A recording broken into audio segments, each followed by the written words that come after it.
Welcome everyone to this video. Uh, we want to do some questions. So the chapter is laws of motions and gravitation. So we won't be doing all of the questions in the sheet. Just some of the questions which uh, we have a conjecture that they will have a good chance of coming in competitive examinations. So let's begin.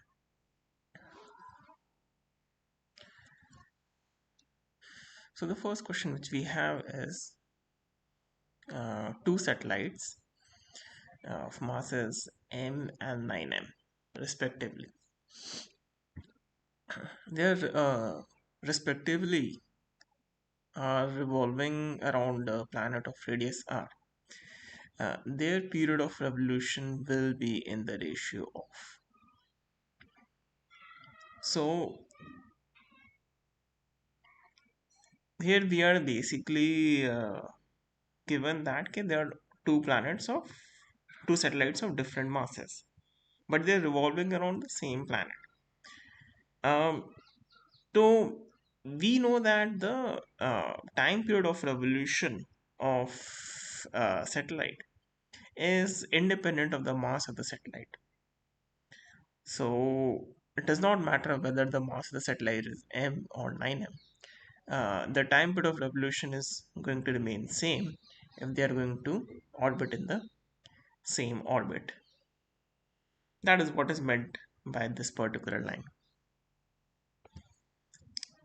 Instead of planet, here it should be written that k in the uh, orbit, in the orbit of radius r. So you can imagine one of them is a heavier satellite, one of them is a relatively lighter satellite. Next question, let us see.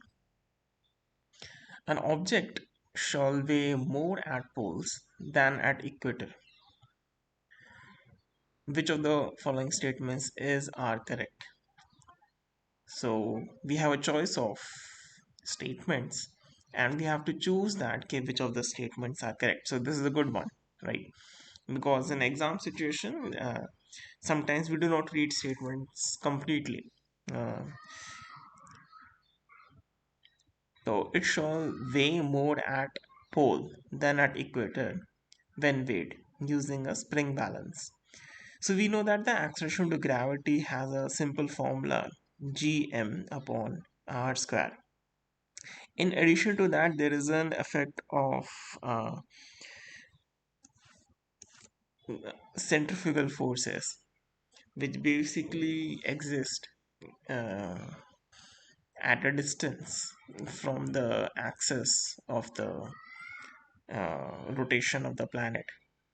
So the more distance we are from the planet, the more that factor grows, and it reduces the overall acceleration due to gravity g.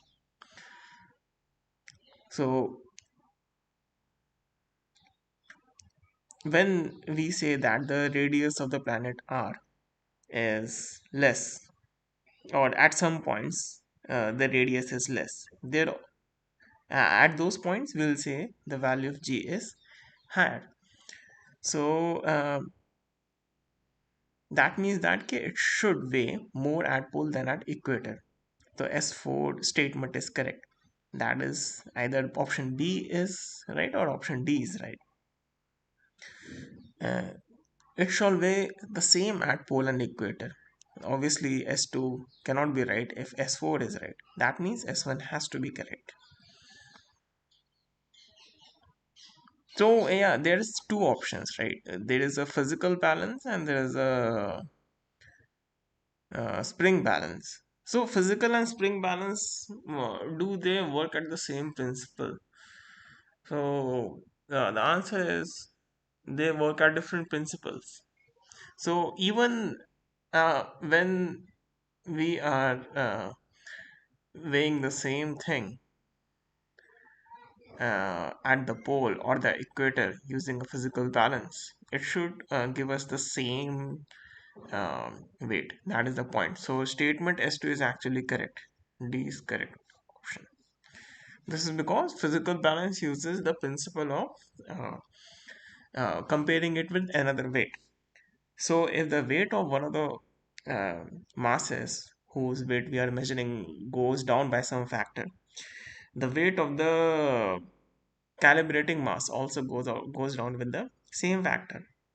So physical balance is of no use to find the value of g actually. Only using spring balance we can effectively say that g has actually varied. Okay. Mark the correct statement about the friction between two bodies. Coefficient of static friction is less than the coefficient of kinetic friction. Limiting friction is always greater than kinetic friction. Limiting friction is always equal to kinetic friction. So in these options, option B is correct. Limiting friction is always greater than the kinetic friction.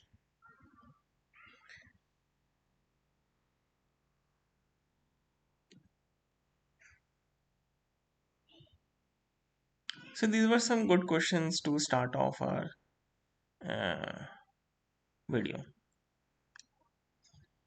Let us try to move on to some challenging ones.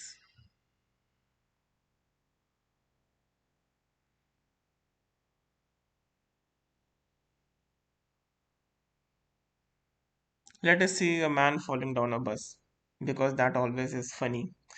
So a man getting down a running bus falls forward because. So that is your what we say cautionary tale to not basically jump out of some vehicle which is running because you will fall. But still people do that in a hurry of life or in a hurry to get to your office. People tend to do that. But still, one should be cautious because no, we are not some kind of action heroes all the time. So when a man goes down a running bus, it falls because he has momentum. And though because he has momentum, though his body is actually having motion in forward direction, while when the legs come in contact with road, they suddenly stop. So this causes the front part of the body, or not the front part, the upper part of the body to move forward because it has not experienced those backward forces, those frictional forces which are applied by ground. So suddenly we feel a jerk in forward direction. So it's because we have acquired something called momentum. So momentum is what? Momentum is something which is our product of mass and velocity. So if your mass is, let's say, mass is less, or if let's say you are jumping out of a very slow train, moving train, so it won't be a matter make a difference. But if it is a fast train, which is let's say speeding up, or a fast car is there, and you are, you know, you're just going with your friend, and your friend suddenly, you know, uh, ask a question ke how much marks you have got in 10th board. So you'll try to push him out of the car, right? So remember that when you push him out of the car, he will get injured because of two reasons. The first reason being momentum. So you must know about momentum even if you have not got that those marks,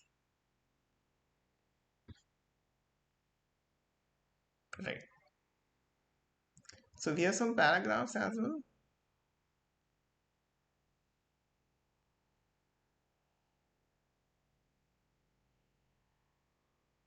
So let's see this paragraph. So these are relatively simple things which we are discussing, but they provide us with the good learning experience. So we have a cricket ball which is moving with a velocity of 12 meter per second, hit by a bat, so that the ball is turned back with a velocity of 20 meter per second. So it's a simple ball which is turned back. That means its velocity vector was initially some 12 meter per second I cap. Finally, its velocity was some minus 20 meter per second j cap. So we say that the change in momentum of the ball delta p is mvf minus vi divided by delta t. Oh, this is the force actually. Delta p by delta t. We only want change in momentum. What is the impulse of the force? So impulse, what is impulse? Impulse is your change in momentum. So impulse, as is written here, it is change in linear momentum of the body.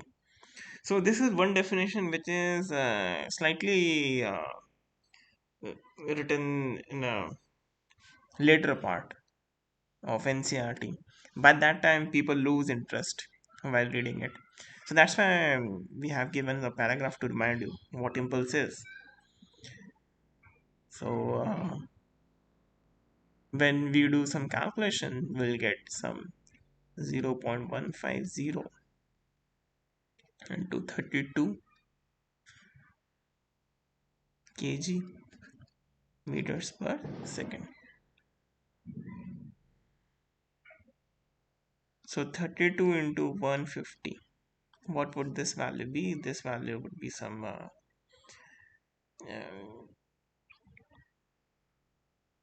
uh, 300 into 450 plus 450. So this would be 0084.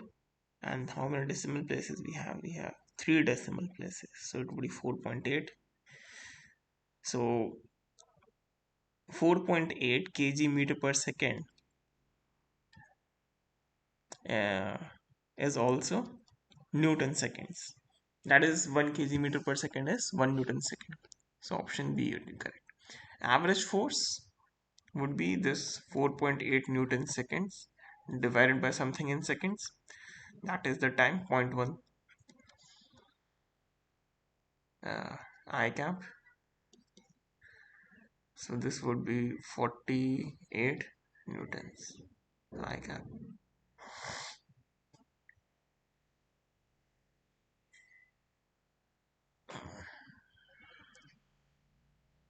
What would be the retardation of the ball?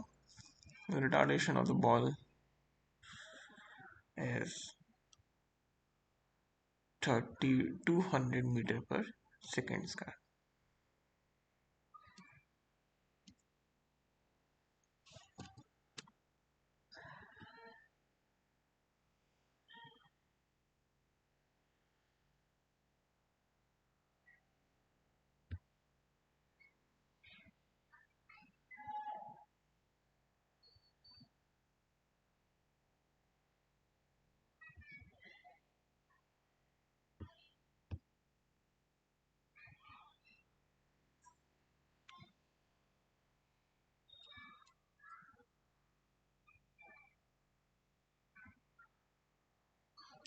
So let us do this mass the following. Block of mass m is at rest over the rough surface of the fixed edge. So the key point is being it is at rest. So still that's a good question. The question being what is the frictional force on the block? Frictional force on the block would be mg sine theta, because we know the maximum frictional force which can act on this block is mu mg cos theta, but we do not know whether it's going in a slipping condition. So that means friction force has to be the force which is acting on the block in downward direction, that is mg sine theta. Only that much force is provided by friction. Friction provides only that much force which is dragging the block in downward direction.